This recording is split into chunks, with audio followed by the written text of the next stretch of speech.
Geology.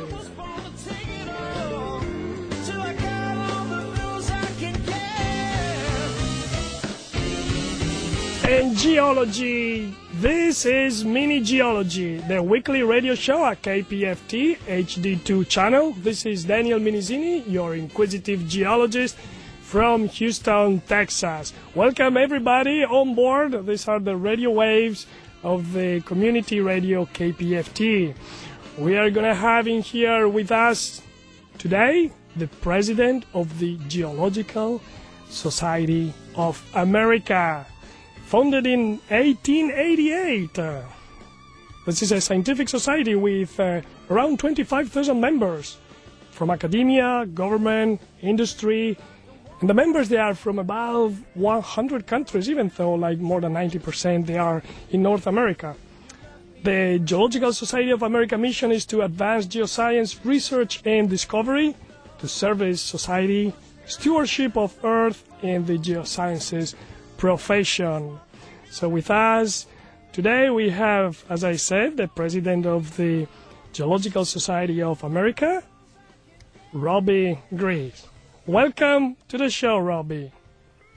It's nice to be here, Daniel. Thank you for inviting me. You're very welcome. Robbie is also owner of the company Priority Oil and Gas, which was crafted by herself. Is that true? That's correct. So, Robbie, one of the first questions is, what does it mean for the Geological Society of America to have a president that has worked for several decades, maybe 40 years in industry?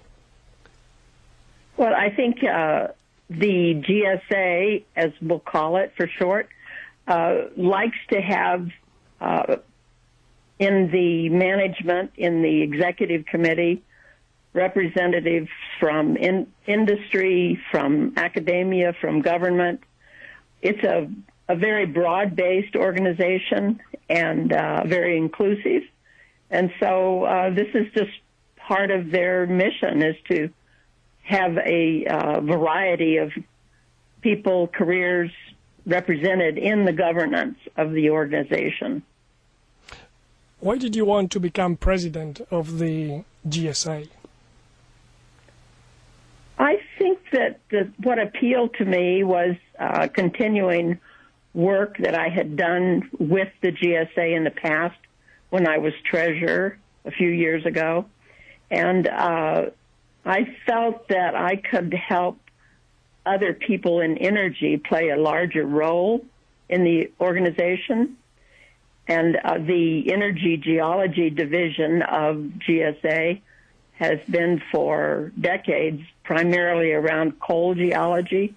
And a few years ago, they expanded to more deliberately involve the petroleum industry, and I thought I could help play a role in that. And we have a great number of industry people in GSA, but they haven't been active in the leadership and in committee work.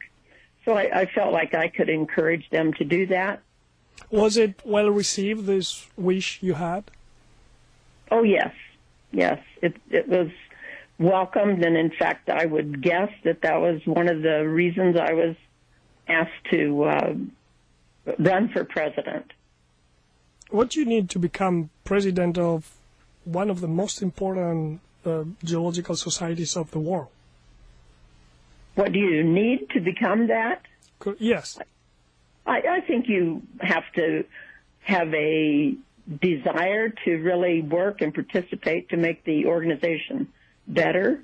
I think you have to have some history of working in the organization, committee work, or working on conventions or meetings and things of that sort, editing, just a history of being involved in some way. I guess there's something more in there, because maybe just having a history of working in the society and the desire to work hard, maybe that's not enough. Well, maybe it isn't. Maybe it's my good looks. So is it more luck or is it more merit? I think it's merit. I also think it's. I've watched the committees that do the nominating and compare possible candidates, and I think they do a very good job of looking at people who are willing to do it. This is another thing, is that it requires a lot of time commitment, so not everyone can do it. They might ask 3 or 4 people before they get to my name on the list. So not only do you have to have experience with the organization, have made contributions to it, but you have to have the time and the energy to take up on a job that requires a lot of work for 3 years. So are you volunteering? Presidents of the associations, are they volunteers? Oh, yes. Yeah, let's remember this, that maybe somebody think that the presidents, they are paid and they have a salary. Oh, no. It's a negative pay. Robbie, you have been president also of another very important association, which is the American Association of Petroleum Geologists, what we call as the AAPG. This was in 2001. And by the way, you were also the very first woman to act as a president. Which are the differences between these two societies? Well, the major difference is that the AAPG is primarily petroleum geologists. We have a lot of members from academia in the AAPG, and I would say they were members whose science contributes to the exploration for natural resources and whose students tend to go into that industry. So what AAPG captures in the way of academic members are those that interact with that industry, and when you turn that around and look at GSA is dominated by people in academia and in government, with a smaller number, not small because it's a large number, but a smaller number of people from the energy industry, and that is because the energy industry people tend to want to go to meetings and read publications that are very focused on their industry, whereas GSA has such a broad scientific base, where I would say 90% of it would not directly affect a petroleum geologist and their career. So in which sense would you like to attract the geologists that they are part of the industry? Because you said that was your wish, and actually you think that you were elected because of that. Well, I think that one of the things that happens with GSA is that a lot of students are attracted to the Geological Society for meetings and for the ability to publish. And if you go to a GSA meeting, you find literally thousands of young students there.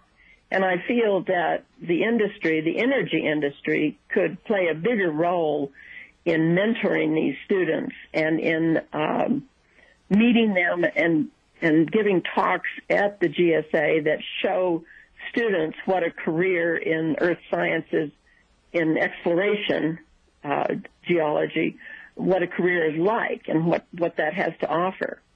So in order for us to be visible to these vast numbers of students, we need to participate more. We need to give more talks at the Geological Society meetings. We need to publish more there. And basically, more importantly, we need to go to the meetings and make an effort to meet students, mentor the students, and make sure they know what we do. What do you think is right now the relationship between the Geological Society of America and the American Association of Petroleum Geologists? I think we have a very collegial relationship. Our executive directors talk to each other. They invite each other to meetings, and we sometimes will have participation on ad hoc committees where we're studying something. For instance, right now, both AAPG and GSA have some working committees on ethics and programs to prevent sexual harassment. And so we are working with each other to develop these ideas and themes together, because those are important to both societies, and we can help each other with that. Do you think that at some point GSA and AAPG could merge, or that would be too big as an association? I don't see big advantages to that. It's something I thought about 20 years ago when I was president of AAPG, and both myself and the president of GSA at that time, we actually discussed that. And we talked about things that we both do and that we ought to not duplicate efforts. But as far as combining the membership, I think it would be just more cumbersome. And the way the organizations are run are fairly different. Having been involved in the administration of both societies, that would be a very difficult merger, I think. Can you tell us about some examples of what is different in the administration? The way we treat our finances is very different. I don't know that I can explain that very well, but I just find the budget process with GSA is fairly transparent and easy to walk through, whereas when I was president of AAPG, I found the budget process to be difficult and mysterious. Many associations, they have that problem as well.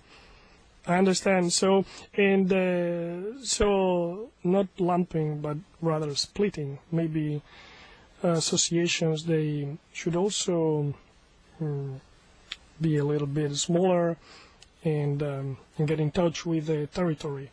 By the way, how do you feel being? Where are you right now? You're in Arizona? I'm in Arizona right now. So how do you feel like leading the association that is based in Colorado? Well, I'm based in Colorado half of the year. I just spend the winters in Arizona. However, we've had presidents of GSA that live in the Northeast or in California or Texas. It's not required at all for you to be close to the headquarters. The same is true for AAPG. The headquarters of AAPG is in Tulsa, and our presidents come from really all over the United States and sometimes from other countries. Exactly. Lately, two of them from Houston, Texas. And Robbie, what are you changing in during your presidency in the GSA? What are the changes that you achieve, or the ones that you still want to do? Well, I think I mentioned one was that I wanted to help with the Energy Geology division in broadening their base of active division members from coal geology to other forms of energy resources. So that's one of the things. I also would like to see the footprint of GSA expand more in the global sense. As you noted, we have members in 100 countries, but that's an area where we still have a lot of growth potential, and I would like to see that enhanced quite a bit. What GSA has been doing for the last year and a half is working on a 10-year strategic plan that incorporates some of those ideas and is really reviewing all of our programs and deciding what we should eliminate because we don't feel we can do it as effectively as we wish because of budgeting problems, and expanding other programs because we think they will better serve our membership. So that plan is due to be complete this summer, and that's been an exciting process here for the last, for over a year. Well, what is hard to change in GSA? Well, one of the things that we found in doing this strategic planning, we did a lot of surveys with our members, and we're finding that our membership is pretty happy with a lot of things that we do, with most of the things we do. They really like the networking that occurs at our annual meetings and at our section meetings. They feel that they have a geologic family, people that know each other and rely on each other, help each other. And so that sense of collegiality is one of the strongest things that our members appreciate. And they don't see any reason to change that. They want that to go forward. They like one of the second thing that is most important to our members is continuing with the excellent publications that GSA puts out that keep people at the forefront of their research and science. And that is a huge effort. And we've asked our members if they would suggest changes or have that to be different. And across the board, our members feel that's one of the best things we do, that we do it better than most other, societies that they can name, and they want us to continue to do that, which we will do. And another thing that they like is the way we hold our meetings, and they want that. It didn't cost as much, but meetings are meetings. They all cost. So we keep trying to find ways to make them more economic. But basically, the huge majority of our members feel that our meetings are done well, and they want them to continue doing as well. The only thing we plan for the future is to do more, have more technological advances in the way we present things at meetings. So you're not finding obstacles along the road during this presidency? No, we have not. In my presidency, we've just had a great group of people working, and all of them seem to have the same common goals of making our society richer, more, providing more data in research, ideas to our members, providing them with good meetings, and focusing on the world. One of the things that's fairly unique about the Geological Society of America is within their annual meeting, they have affiliated societies, smaller groups that have their meetings, their annual meetings within ours. And there are a tremendous number of groups like the Mineralogical Society of America. They always come and have their own annual meeting within ours. And there are many other societies, the Paleontological Society. And so this is GSA not only has its own meeting, but it serves as an umbrella for a lot of other societies. Well, I'm very glad. It seems that the status of the association is pretty healthy. It's very healthy. It's excitingly healthy.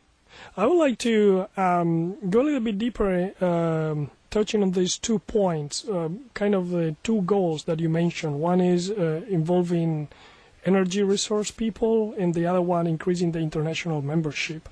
I'd like to start with the first one, because I see that, don't know if you agree, that industry is decreasing the importance of their research labs, at least the majors. being a researcher in a major oil company is not as important looking from inside in the companies with respect to the previous years. Are you aware of this? Do you Yes. do you agree?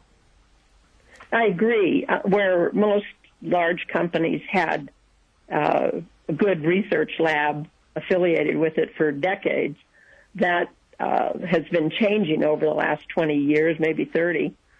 And what we see instead, and I think this is actually very healthy, we see a lot of industries going to universities and forming consortiums and providing money to universities for research.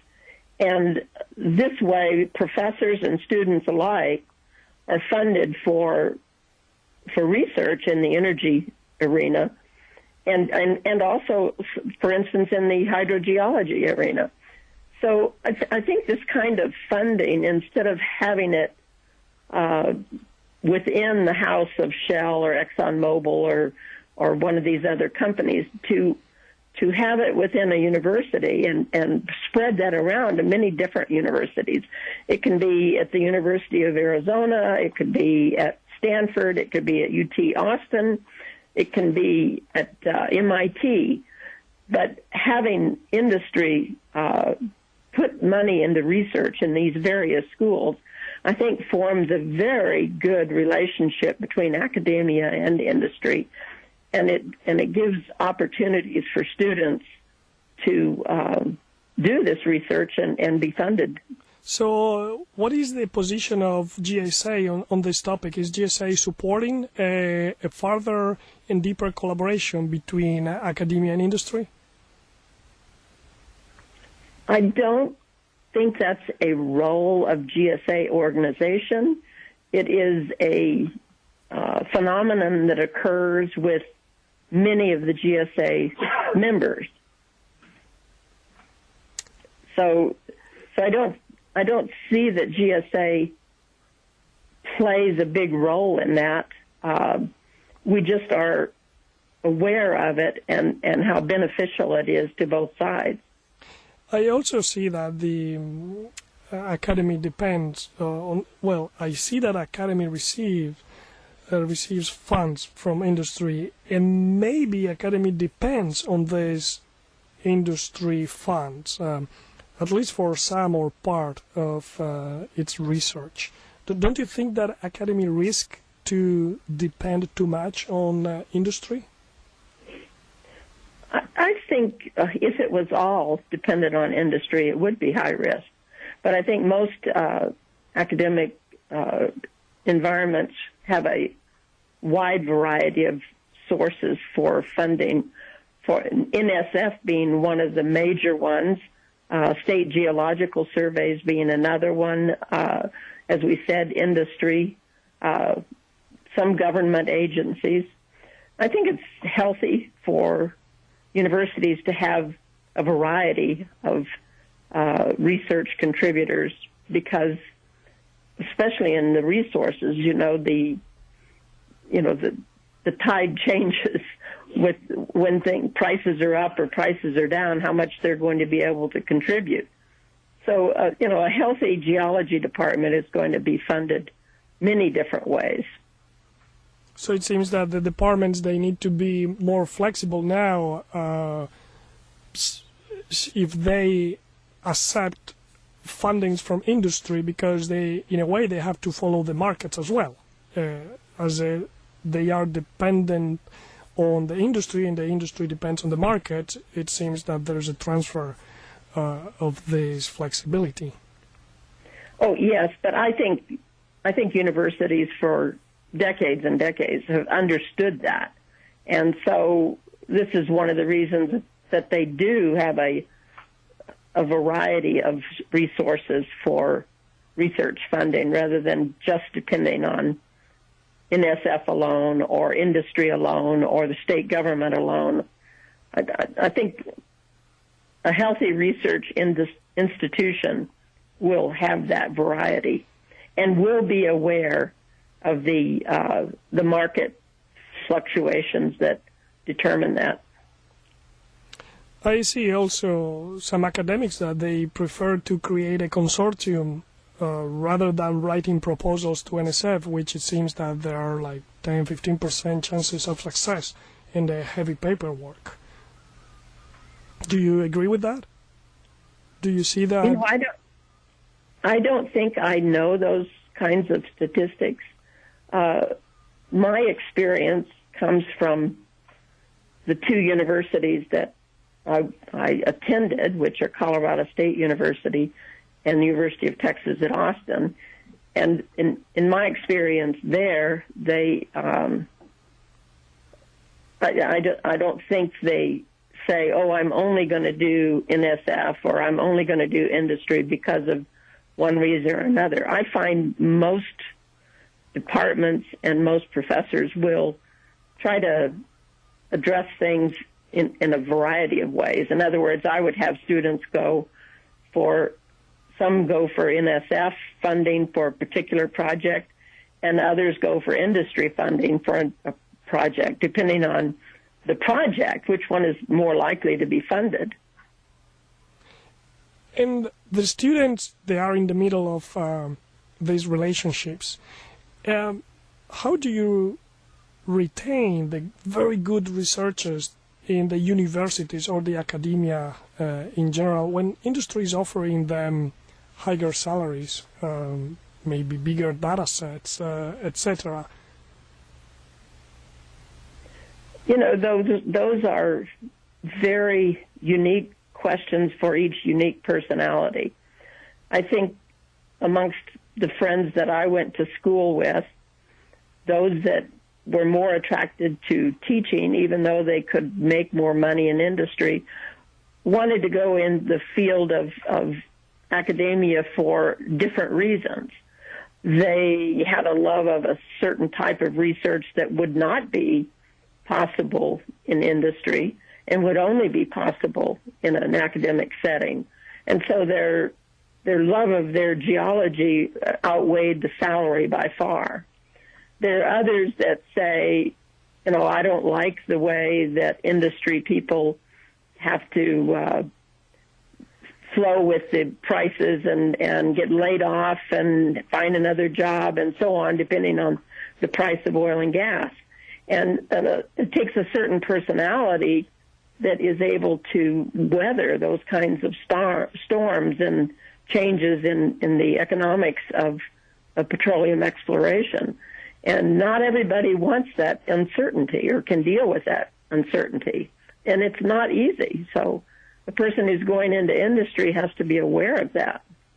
I agree. I also had the personal experience to see more than one colleague, actually I would say several colleagues, that they left industry and the nice data sets and high salaries attached to industry to go to academia and do more basic research. Yes, I think people are making choices like that every day, and I applaud it. I mean, you want to be where you're happiest. And the money money does not make you happy. It can make life easier, but it's not going to make you happy. Your work has to make you happy. Well, what is your relationship with money, Robbie? I know you are a founder of an oil and gas company. So what do you think, what's the relationship with money? Well, I'll tell you, when prices are low, I'm very uncomfortable. And when prices are high, I get a lot happier. So, but my company is small. We have natural gas production in Kansas, and it's not a huge company. So when prices are low, we struggle, and when prices are high, we're more comfortable. Well, why do you call it priority? What is the concept behind priority oil and gas? Well, just that was what we were going to focus on. We were going to focus on finding more oil and gas. The second topic that you launched before and that you would like to bring in Geological Society of America is to increase the international membership. So I was wondering, while you were talking about this, if there is something in foreign countries that inspire you, and what would you like to take from other countries? Because having more members, it becomes also bringing in a different culture. It does. But we actually have more people outside of North America publishing in GSA than we have inside North America. And we don't require our people who publish to be members. So I found it interesting to find that we have so many people submitting papers to GSA and getting them published who are not members. So my goal is to encourage them to become members, because I feel that we not only need them for the research and science, but we would enjoy their participation in our leadership and our structure and our committees. So my hope is to just encourage them that GSA can mean more to them as a member than just as an author submitting a paper every now and then. And why should they become members? I think that they would experience the collegiality of other members more, and they would be able to introduce, for instance, many of them are academics. They could introduce their students more readily to other geologists around the world through participating in these kinds of the kinds of structures and blogs and communications that we have amongst our members. But even if you are not a member of GSA, you can still publish as an author. You can participate in the blogs, reading your web page, and you can also go to the conferences. You just pay a little bit more. So is there anything? I don't think you participate in the blogs and in the committee communications. Okay, not in the committees, of course. Yeah.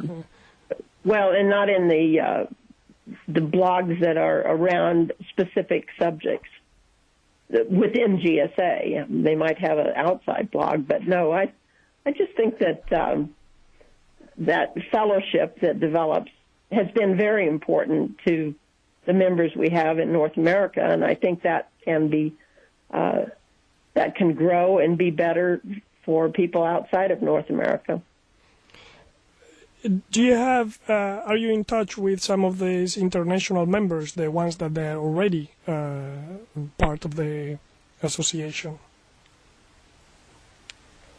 I'm in touch with a few, but not nearly as many as I was when I was with AAPG. And what is the trend of the international members at GSA? They are increasing, they're stable, or they're decreasing? Well, I think they are increasing, and I think that we have an international division, and that has been growing a lot of energy of late. So I think there's a turn happening there. I like to think there is a turn happening there. And I think we're in our strategic planning, we're coming up with some ideas for enhancing that some. GSA started an international lectureship a few years ago, maybe 6 or 8 years ago. And now we have 2 where we bring a lecturer to the U.S. from another country and finance their visits around this country. And then we send a lecturer every year to South America or Europe or Asia. So we're beginning to build this kind of interaction and relationship that I think is good for the society. The GSA vision is to support the global community in scientific discovery, in communication, and the application of the geoscience knowledge. But do you think that, obviously, with this vision, you have a background culture, the persons that they administrate GSA, they have a background culture, and as you said, 90+% is North American. Do you think that this vision and this culture could be accepted also by geologists that they are in Asia or Africa? I think so, and I have experienced that very strongly with helping AAPG develop their international expansion. And I think that having been through that, and now working with people in hundreds of countries around the world through AAPG, I realized how much that helps an association to have a broader and a more diverse membership than just North America. And I watched that happen at AAPG over several years, and I feel like it can happen at GSA too. Do you see any different mindset or a different model to do research around the world? Or roughly everybody is doing the same? I don't know that I could answer that very wisely. When I travel around the world and see people doing research, it seems like, we all attack geologic problems and earth problems in the similar fashion. And we all depend on peer reviews for anything we publish. And so I feel like those processes, no matter where you are in the world, are pretty similar. And which are the states or the countries that they lead the geological thought, the geological advances, the geological research? Obviously, United States is a country leading those aspects. What about within United States? Oh, am I within the United States? Who is the leader, or where would I find the biggest academic progress in research? Yes. Is that your question? Yes. I don't think I want to answer that. Mostly because I think I would be ignorant to say, I think it's specifically this university or that university. I think so many universities have a different focus, so one might be excellent in one area and another one would be excellent in another area. So I think they would be. Of course. And then, of course, yes. I have my own prejudices based on where I spend a lot of my time, and that's not fair to the places that I don't spend a lot of time. Yeah, and I agree with you that it depends on the discipline or the methodology to tackle specific geological problems, like, for instance, doing field geology. Field geology is something that we're losing in United States, but it's something that is very strong and is a pillar of the teaching in the learning of the students in South America, for instance, where they go way more often to the field, and maybe because the field is something that is easy to access and low cost. Well, yes. I think I know GSA has a huge desire to continue to promote field studies, and we have field study programs that GSA offers and help that it offers to universities. And we have so many members from different universities that feel so strongly that field work is very important for most geological careers. So I don't really see us losing that as much in this country as maybe you do, but maybe it's just the people I hang out with. Yeah. And GSA has a program where we pick the best field program of the year, and they get a cash award every year. And so it's an important part of our association to encourage good field programs. Yeah, we were talking with a representative of the Lunar and Planetary Institute here a week ago, and they need geologists that are trained in the field, and he said that it is difficult to find them. And also when I see the younger generation working in the companies, they are very good at doing modeling and working in a workstation, not so comfortable being out in the field. The rocks, sometimes they can be intimidating. I see that. Well, I think you're right, they can be, but that's something that is imperative that they get over, if I can use that term. If you cannot translate, a rock section from the field into your lab, then you do the science a disservice.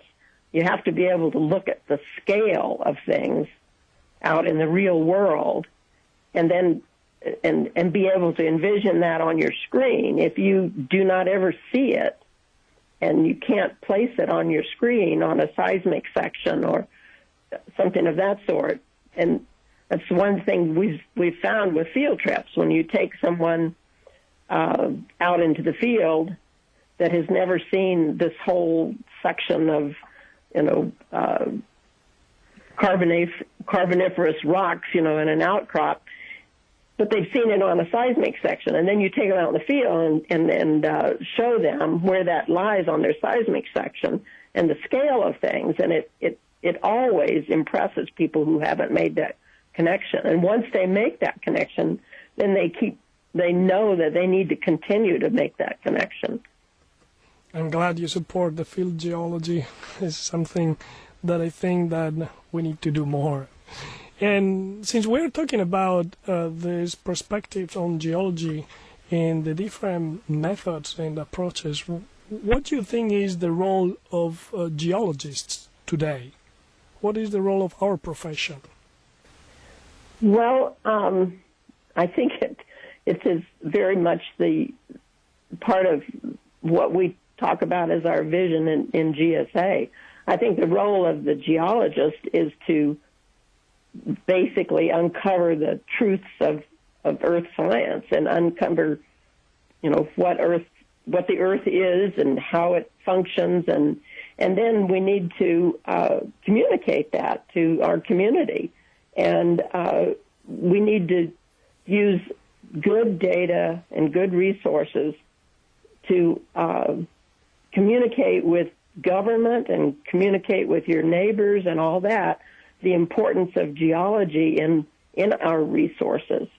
I always like to think of geologists as the original environmentalists, because we all got into this field because we love the outdoors and we love the earth.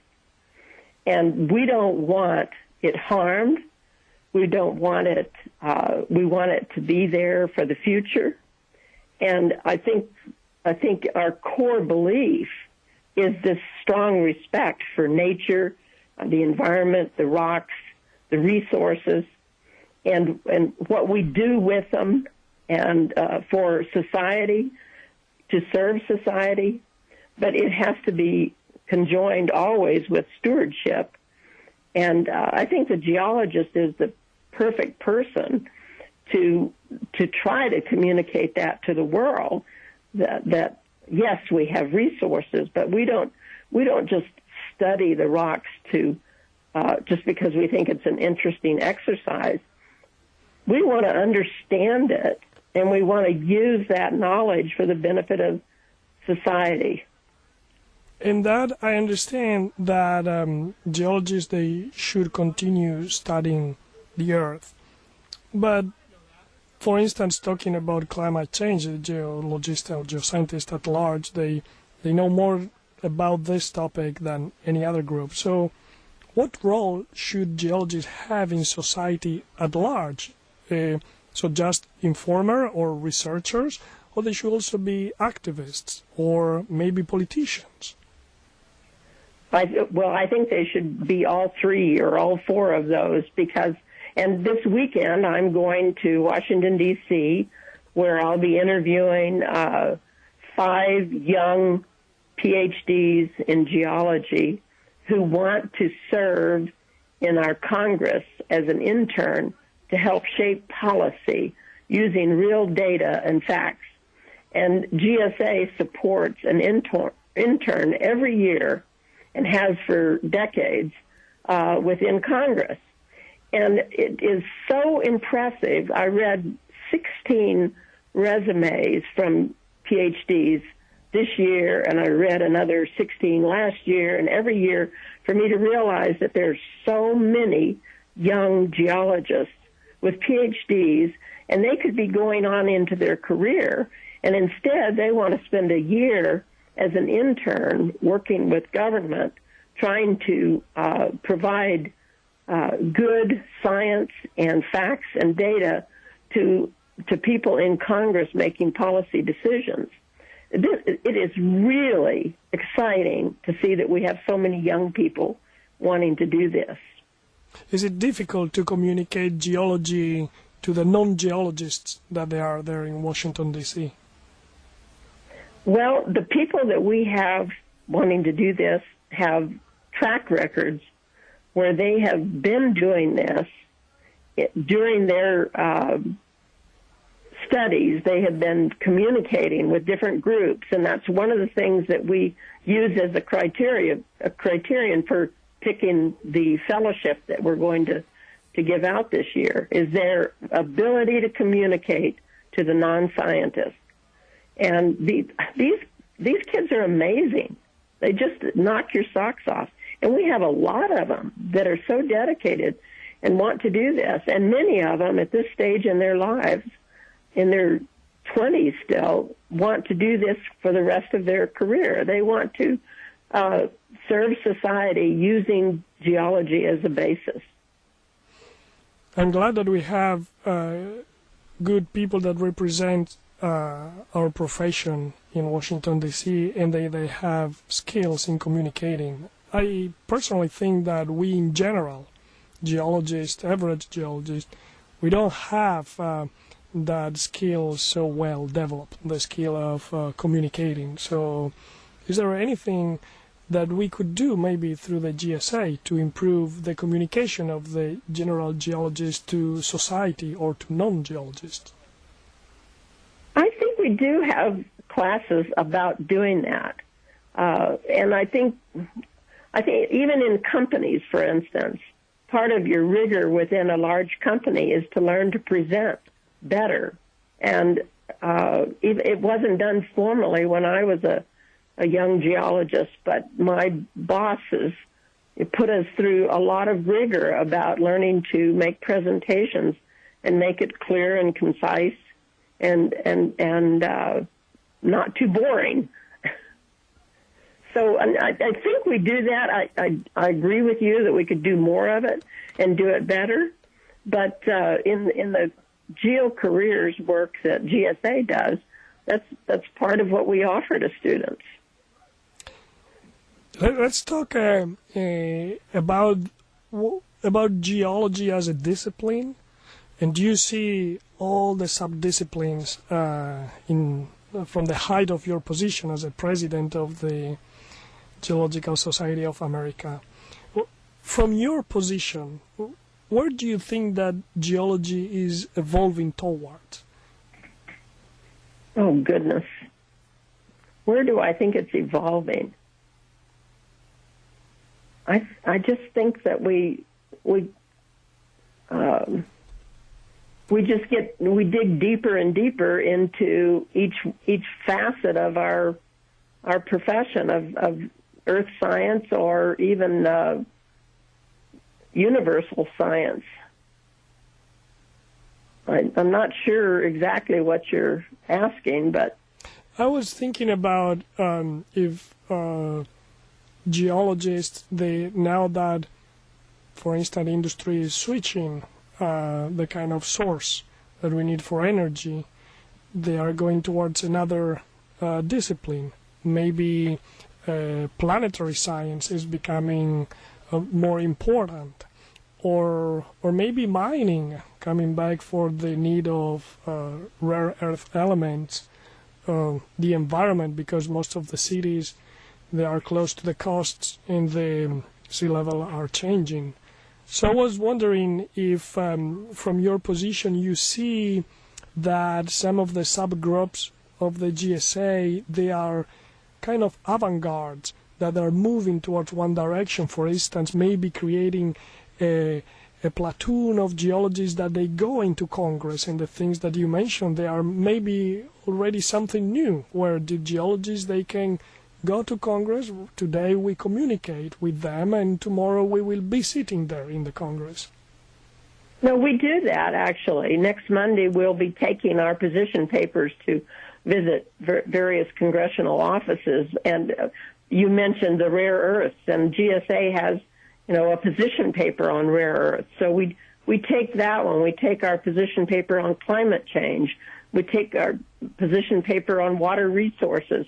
We have any number of those, and twice a year we go to the Hill and see staffers where we can and let them know that we are a resource. If they have any questions, we give them our papers, but we say, just call us if you need more information.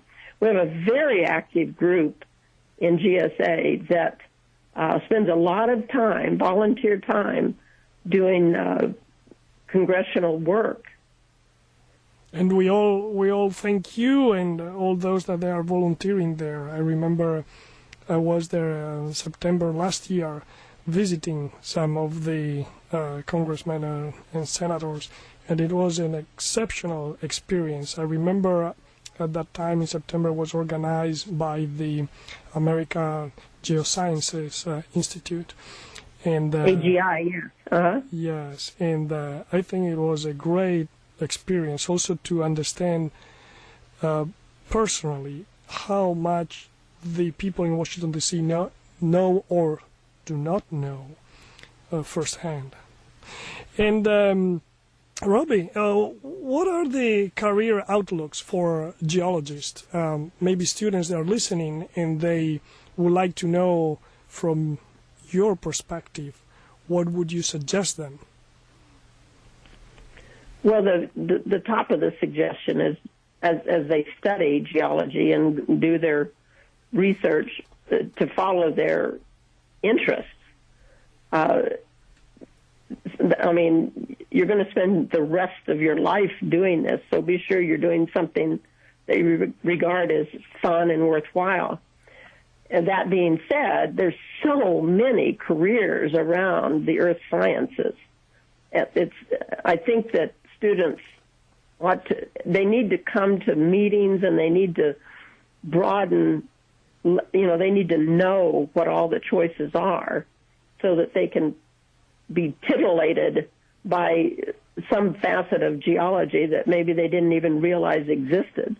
But there's so many careers, in geology, from hydrology and limnology and paleontology and petroleum geology, and there's just such a wide variety. And geophysics, I love geophysics. I never even thought I would. It never occurred to me to study that when I was in school, and yet in my career, I've spent a lot of time doing geophysics and find it just fascinating. So you never know where your career is going to lead you. One of the reasons I particularly like the petroleum industry is because we different facets of our science.